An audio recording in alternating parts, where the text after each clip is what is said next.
It's scary sih sebetulnya untuk selalu nanya tahun ini gue masih mau berkarya nggak ya, tahun ini gue masih mau berkarya nggak ya, dan at some point in my career terus terang aja gue beberapa kali memikirkan untuk masa lo seorang lo why jauh diajar sama pelaku-pelaku industri. Pertanyaan gue adalah lo mau ngajar nggak? Lalu abis itu nugat, tapi abis itu lo gadis kretek gitu. How do you feel?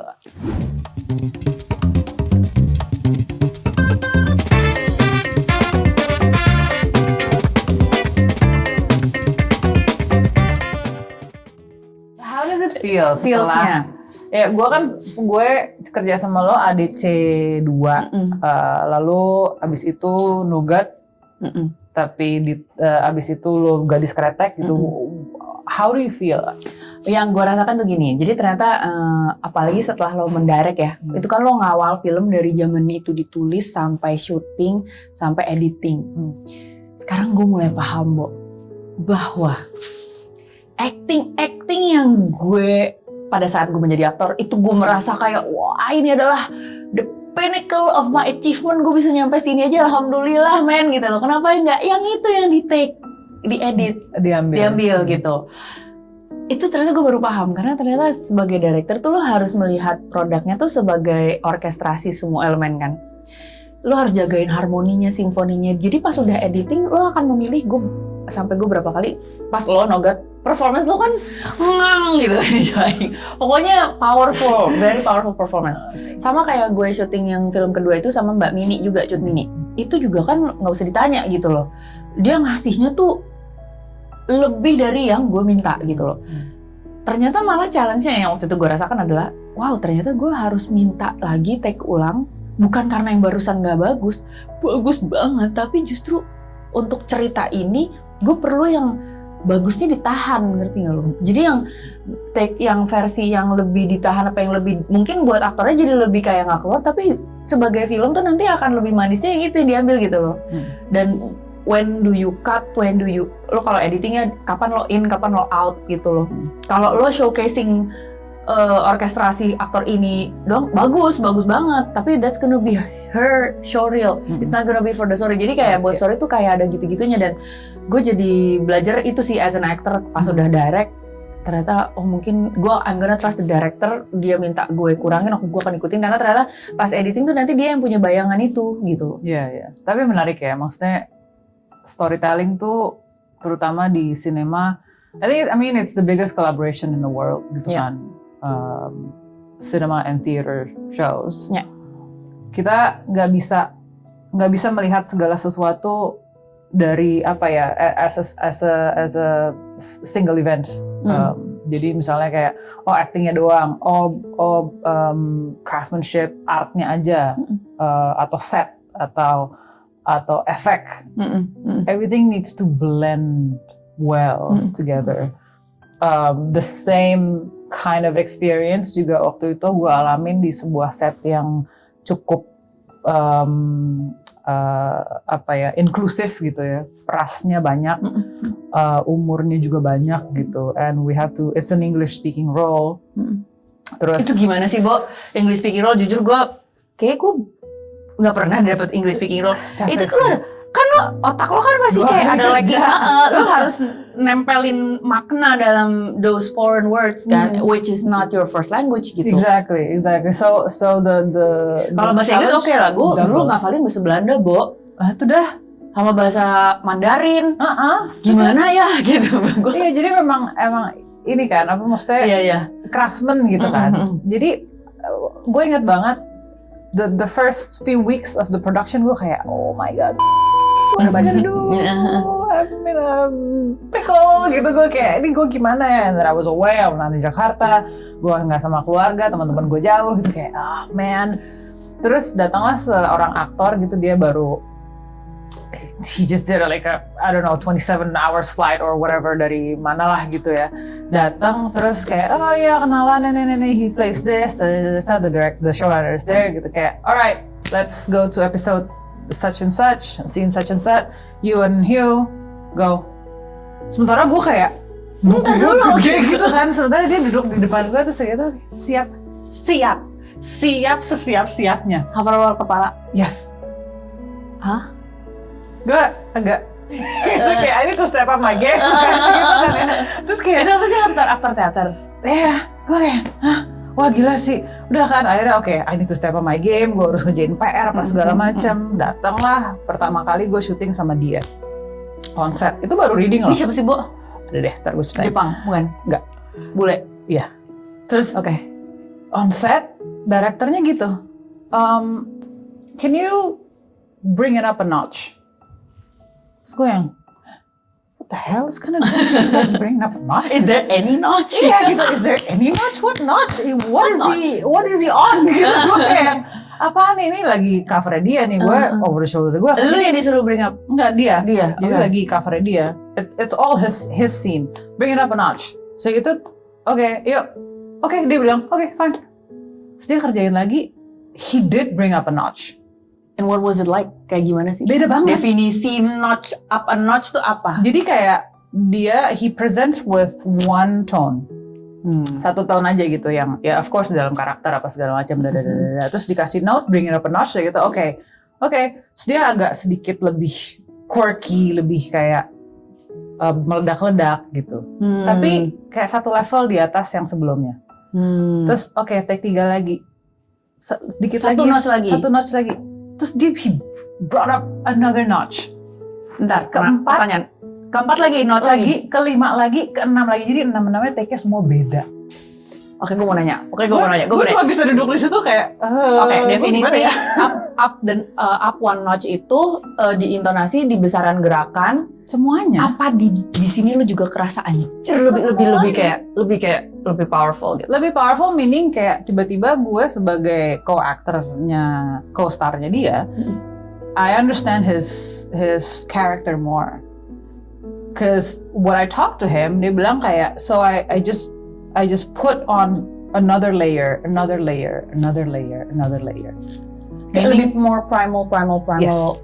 emotionsnya lebih Emotion and the character ya. Jadi dia memang lebih harus dapetin motifnya dia gitu. Motifnya dia, jadi dia memang udah tahu tuh backstory-nya dia. Oke, kalau showrunner gue bilang bring it up a notch, I bring that residual emotion from This backstory yang gue karang gitu. Yang menjadikan reaksi gue begini, respon gue begini. Jadi respon bahasa, respon dan itu tubuhnya. yang disiapin di PR-nya tuh semua backstory untuk kalau di request notch berapa gitu. Whatever the words are, bring it up a notch or take it to another level or whatever. Gimana kalau diturunin? Dia tinggal bilang aja, too much, turunin sedikit, dial it down a bit. And he did. Exactly, right? Yeah. Tapi maksudnya it's a very humbling experience. Okay. Kayak and gue waktu itu udah 2017 atau 2018 gue lupa, tapi gue udah belasan tahun gitu.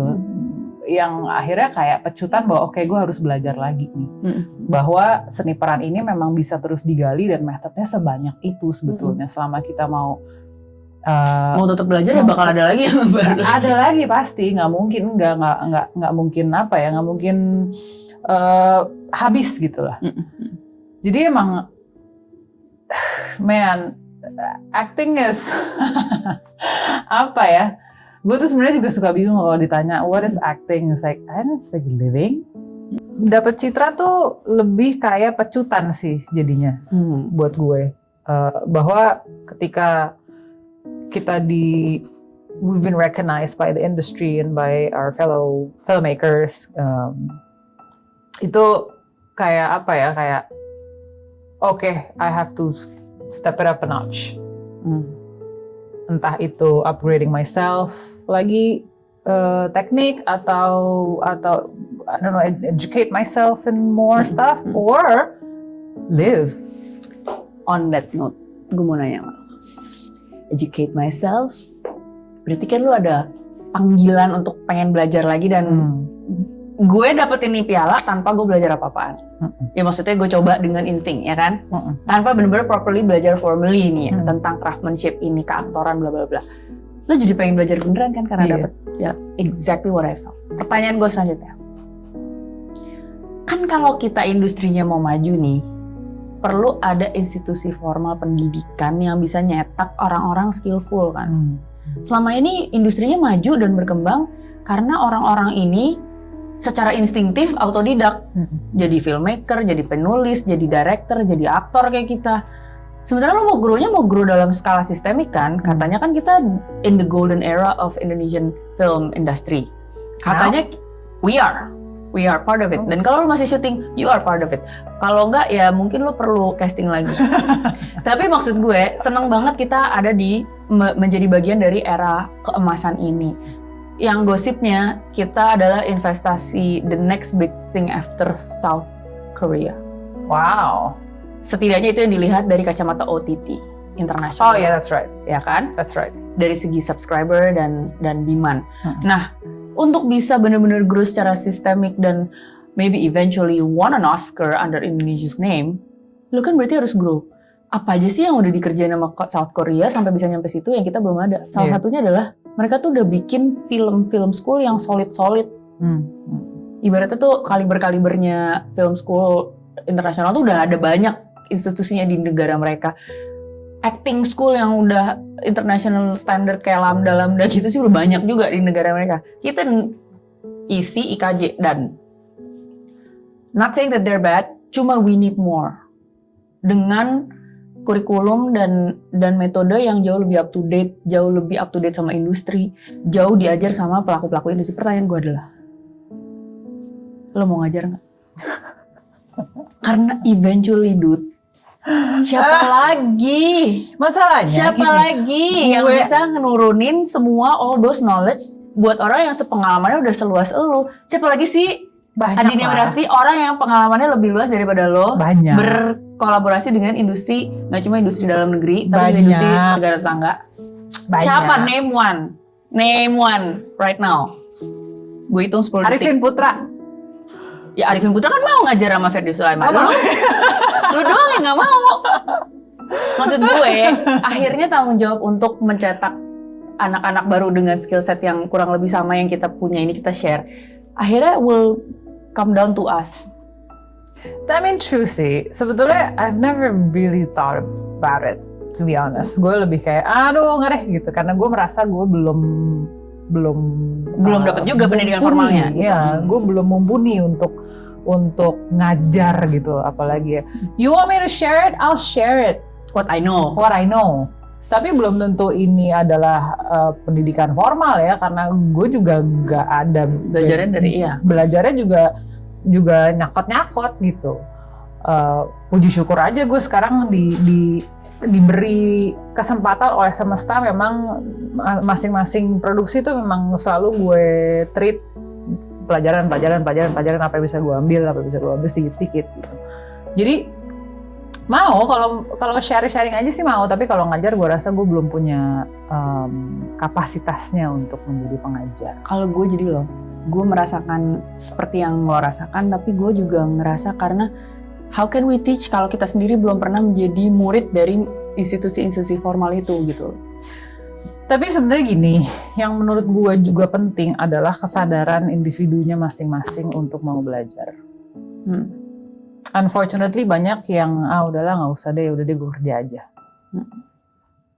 Mungkin karena stres level yang tinggi dan ya udah memilih untuk ya udah deh gue kerja aja. Tapi maksudnya mental untuk selalu mau belajar itu yang harus kita tumbuh kembangkan di sesama aktor gitu kan. Kita ngobrol, kita diskusi, nggak usah sesuatu yang di luar roles yang lagi kita peranin deh. Kadang-kadang kita lagi sebagai co-actor nih, sebagai sesama pemain gitu, lo mau ngobrol aja bilang ribet. Aduh, lo nggak usah ribet deh, nggak usah ngomongin ini terus gitu. Kan sebenarnya nggak bisa gitu dong. Maksudnya kita, our willingness to always annotate, always analyze backstory-nya peran ini tuh apa sih? Kenapa dia sampai bisa merespon hal kejadian ini sereaktif itu? Is there any trauma? Kalau emang iya, kejadiannya kapan? spesifiknya apa yang triggering buat orang ini, buat karakter ini yang sedang lo mainkan, and then you find a brave and safe space to do the role gitu. Tapi kan dialog-dialog kayak gini yang harus dinormalkan dulu. Lu itu sebagai filmmaker, sebagai aktor, lu tuh juga harus hidup. Kalau lo nggak hidup, bagaimana lo menghidupkan karakter yang lo harus hidupkan? See how many times I say hidup? That's the whole point of menghidupkan sebuah karakter gitu, dari kertas loh, tiba-tiba jadi padet gitu, yang dia kayak jadi gitu, kayak apa, iya misalkan lo gua kasih karakter misalnya namanya Suksma gitu, dia mungkin nggak pakai baju kuning, you know what I mean? Atau dia mungkin nggak color codednya bagus gitu. Oh ternyata kalau dia buta warna parsial misalnya, apa yang akan dia pakai? Itu kan sesuatu yang harus kita gali, terus kita tak kenal maka tak sayang gitu sebetulnya sih pendekatan kita terhadap sebuah peran. Gue baru baca sebuah meme di Instagram Jenna Ortega setelah successfully memerankan Wednesday di Tim Burton gitu. Okay. Lo tau gak dia orangnya gak kayak gitu? Iya ternyata. Dia puasa ngomong selama 72 jam gak ketemu siapa-siapa dan gak berkomunikasi sama siapapun. Dia ngurung diri, isolasi untuk menjadi orang yang dingin, dead gitu. Itu satu bentuk dedikasi yang lu perlu respect gitu loh. It is a craft, it's work in the name of art. It's not vanity. It's not about you mencari popularitas. No. Bukan hanya masalah uang. It is art. Dan sadly nggak semua support system kita itu juga paham mengenai hal itu, karena segitu minimnya pengetahuan masyarakat tentang profesi ini. Tapi menggarisbawahi pentingnya pendidikan untuk industri film Indonesia tuh itu harus digarisbawahi, italics, bold, whatever you can highlight. That memang penting sih gitu, karena it's our foundation sebetulnya ya gitu untuk berkembang gitu. Apalagi sekarang dengan adanya OTT kayak gini, kita tuh udah punya panggungnya loh untuk ngasih lihat dunia bahwa what do we have in our pocket gitu, kayak kita bisa apa ya gitu. Karena gue kemarin dapat kesempatan, very grateful for that, in a showcase in one of the biggest OTT in the world, not just the biggest OTT but the biggest one of the biggest perusahaan itu kali udah hampir 100 tahun gitu. And they showcase probably thousands of shows in one day. They produce thousands of shows from around the world gitu kayak. Dan impact-nya tuh luar biasa di penontonnya gitu. And that's how impactful storytelling is gitu. Dan kita sebagai industri film Indonesia nih sekarang udah punya tempat di situ. Di pemetaan dunia ini. Di pemetaan dunia itu. Then what are we gonna do about it? Gitu. Kayak gue kadang-kadang suka, what do we have in store for the world? Come on, Indonesia gitu. Kita tuh bisa banget loh. Makanya gue sebenarnya juga nungguin lu kapan nulis lagi. Lu udah mendapatkan knowledge know-how-nya lo, tinggal lu kerjain. Terus dia kebanyakan syuting jadi aktornya. Nothing wrong with that. Cuma gue juga nungguin banget karyanya dia sebagai seorang scriptwriter yang pastinya akan sangat unik banget perspektifnya. Amin. Ya. Tapi terus terang ya, gue ada satu pertanyaan sih juga buat lo. This preambulnya this probably a bit scary gitu mungkin ya. Kalau if you're willing to answer this, if enggak apa-apa. Do you have reservations in being an actor at some point in your life? Reservations. Jadi kayak dimana lo merasa di titik yang kayaknya gue udah nggak mau lagi deh. Kayaknya I don't have any faith to have hope. Ini menarik nih, soalnya kalau lo nanya itu ke gue, every actress and actors itu kan ada sama masalah usia. Yes, terutama actress terutama. Female actor. Iya, female actor. Itu kenapa? Karena cerita-ceritanya diproduksi sama industri itu juga biasanya akan sangat ngikutin age dari penontonnya. Di saat orang-orang yang punya energi dan punya willingness untuk benar-benar ke bioskop and spend money to buy ticket itu adalah orang-orang dengan umur sekitar remaja sampai young adult gitu. Maka film-film yang diproduksi akan sangat mentarget mereka kan sebagai segmen targetnya, sehingga cerita-ceritanya yang dibikin akan sangat relatif. Jadi peran-peran yang ada yang diceritain juga biasanya yang membuat mereka bisa menemukan subjektivitas dalam cerita itu, which is yang umurnya kayak umuran si penontonnya. The older an actor gets, semakin sedikit penontonnya dan semakin sedikit kesempatannya sebenarnya. Dan akhirnya lo jadi bukan peran utama, lo jadi peran pendukung gitu-gitu. It's not about you anymore. Karena emang orang-orang yang lebih tua lebih nggak punya energi dan nggak punya kemauan untuk bener-bener niat datang ke bioskop, beli tiket dan nonton, atau punya waktu. Atau I don't know, pokoknya emang gitulah.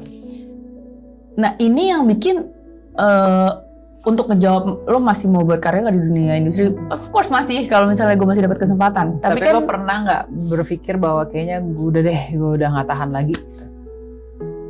Gue pernah dulu yang bikin gue berhenti 6 tahun. Waktu itu gue ngerasa gue nggak bisa berkembang kalau gue nggak take a break dulu. Karena waktu itu gue merasa industri juga approach gue tuh dengan peran-peran yang sangat-sangat similar banget. Typecast banget. Typecast to the cinta mode. Cinta mode, the goody two shoes girl yang jadi peran utama. Sementara kadang-kadang gue juga pengen jadi villain, gue pengen jadi peran pendukung juga, I wanna grow gitu loh. Dan gue tahu gue nggak akan bisa grow too much kalau gue cuma milking the same roles over and over again. Dan gue break.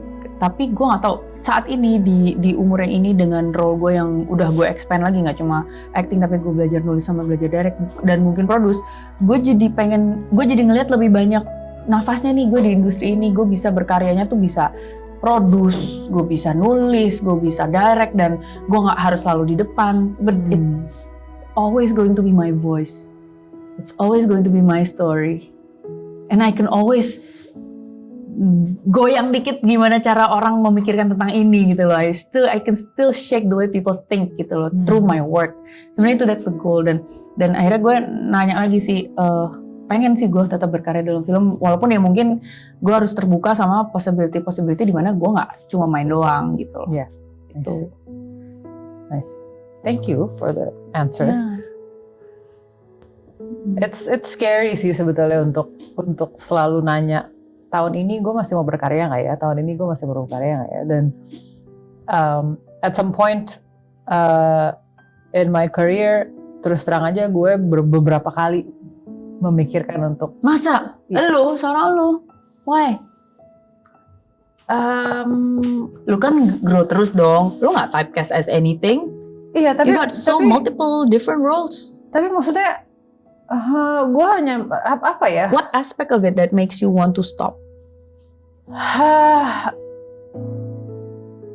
There's a lot sih. Nomor satu sebetulnya waktu itu ketika gue sadar bahwa I cannot de-roll from the roles that I was playing. Bukan lo udah bisa di-roll dari lama ya? Udah, kan sebelum gue tahu pandemi. Sebelum gue tahu gue harus di-roll, gue nggak tahu gue harus di-roll. Jadi I remember I was talking to my therapist, and then he said something along the way of, imagine you're a turtle. Sebagai aktor, lo berangkat dari rumah itu, lo meninggalkan tempurung lo, dan lo masuk ke tempurung-tempurung lain. Tapi ketika lo harus pulang balik ke rumah, lo nggak tahu jalan, jadi lo tidak menemukan tempurung lo. Jadi lo kayak you don't even know that you have your own tempurung at home. Exactly. As Adinia Wirasti. Jadi kayak memang the real person, tuh, jadi bisa dibilang sebenarnya gue tumbuh bersama karakter-karakter yang gue mainkan in the first 10 years of my career. And it was scary, cause pada saat gue harusnya tumbuh menjadi remaja yang seperti peran yang gue mainkan sama lo di ADC1, itu gue kan nggak ngalamin. Gue nggak ngalamin jadi anak kuliahan di Indonesia. Kultur Indonesia yang anak Indonesia banget, gue berhenti di SMA kan. Lalu dan SMA lu juga nggak terlalu main, lu pacaran mulu, gue tahu. Iya ya. Iya. Iya sih. Ya maksudnya you haven't built your own gang yang No. kayak se-solid itu. Exactly, SMA aja gue sudah terkenal sebagai geng cinta. Why should I make another guy? Pasti gitu. Tapi maksudnya orang-orang, tapi kan lo geng cinta. Jadi lo orang kan gak ada yang mau Carmen. bikin geng sama lo. Lo kan Carmen, lo kan geng cinta. Lo udah gengnya Dian gitu. Iya gitu, jadi memang dan waktu itu kayak apa ya, gue nggak terlalu merasakan how high school is gitu. Jadi memang gue tidak tumbuh kembang bestari gitulah sebagai remaja Secara Indonesia. orang yang punya foundation solid gitu ya as a character gitu. Jadi upbringing gue tuh sebenarnya justru malah dari karakter-karakter yang gue mainin dan pelajaran-pelajaran dari produksi-produksi itu gitu. Gue kayak diceburin gitu.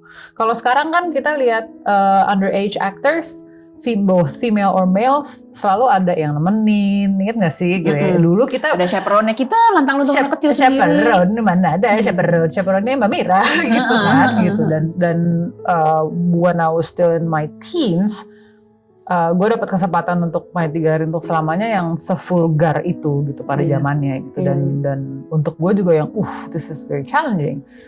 Tapi gue diberikan ruang aman dan dipastikan I'm safe in that environment, in that role as well. Gitu.